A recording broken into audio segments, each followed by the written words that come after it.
Viewers, welcome to ईहा national. Karnataka में कांग्रेस की जीत के मायने अब जानते हैं इसे 5 बुलेट पॉइंट्स के अंदर। कर्नाटक में विधानसभा चुनाव की तस्वीर साफ होने लगी है। 6 महीने के अंदर लगातार दूसरी बार भाजपा को बड़ा झटका लगा है। हिमाचल प्रदेश के बाद अब भाजपा के हाथ से कर्नाटक की सत्ता भी चले गई। वहीं देश भर में राजनीतिक संकट से जूझ रही कांग्रेस को बड़ी जीत मिली है। एक के बाद एक लगातार चुनाव में हार का सामना कर रही कांग्रेस के लिए पहले हिमाचल प्रदेश और अब कर्नाटक का चुनाव संजीवनी जैसा साबित होता है।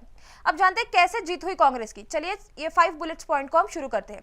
तो चलिए जानते हैं अभी पहली बात, भाजपा की अंदरूनी लड़ाई का मिला फायदा। बीएस येडियुरप्पा को मुख्यमंत्री से पद हटा के जाने के बाद से भाजपा के आंतरिक कहल की स्थिति बन रही है।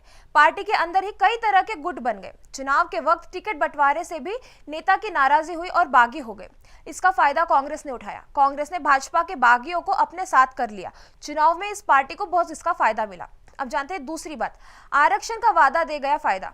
ये भी एक बड़ा कारण है। कर्नाटक चुनाव में भाजपा ने 4% मुस्लिम आरक्षण खत्म करके लिंगायत और अन्य वर्गीय में बांट दिया। पार्टी को इससे फायदा की उम्मीद थी, लेकिन ऐन वक्त पर कांग्रेस ने बड़ा पासा फेंक दिया। कांग्रेस ने अपने चुनावी घोषणा पत्र में आरक्षण का दायरा 50% से बढ़ाकर 75% करने का ऐलान कर दिया। आरक्षण के वादे ने कांग्रेस को बड़ा फायदा पहुंचाया। लिंगायत वोटर्स से लेकर ओबीसी और दलित वोटर्स तक ने कांग्रेस का साथ दिया। वहीं दूसरी ओर कांग्रेस ने यह भी वादा कर दिया कि जो 4% मुस्लिम आरक्षण भाजपा ने खत्म कर दिया था उसे फिर से शुरू कर दिया जाएगा। इसके चलते एक तरफ से जहां कांग्रेस को मुसलमानों का साथ मिला, वहीं 75% आरक्षण के वादे ने लिंगायत, दलित और ओबीसी वोटर्स को भी इस पार्टी से जोड़ दिया।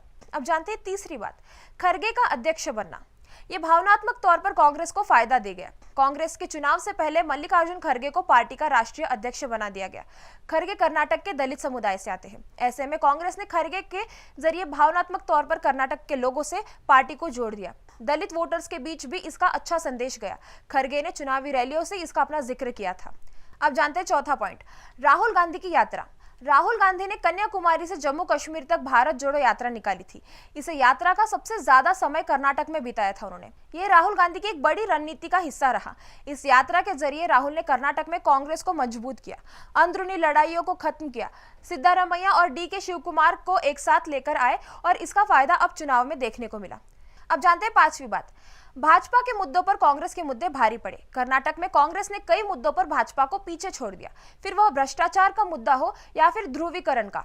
बजरंग दल पर बैन की बात करने मुस्लिम वोटों को अपने पोल में कर लिया। वही 75% के आरक्षण का दाव चलकर भाजपा के हिंदुत्व का कार्ड को फेल कर दिया। दलित, ओबीसी, लिंगायत वोटर्स को अपने पाले में करने के लिए कामयाब हासिल की।